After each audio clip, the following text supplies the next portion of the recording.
Kapayapaan ang sumayinyong lahat. Tingin mo ba nagagalit sa iyo ang ating Panginoong Diyos?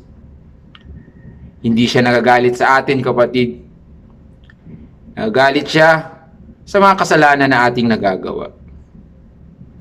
Ngunit sinabi sa Biblia, sa Psalms 30 verse 5, sinabi rito, "For his anger is but for a moment, and his favor is for a lifetime. Weeping may tarry for the night, but joy comes with the morning."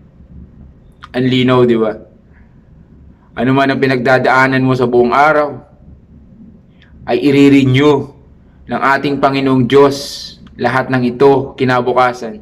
Kaya gumising kang may galak at may saya, sapagkat kasama mo ang ating Panginoong Diyos. Mahal na mahal ka niya. Hindi ka niya iniwan, hindi pababayaan. Manalangin ka lang lagi at ilapit sa Kanya lahat ng iyong pinagdadaanan. Shalom.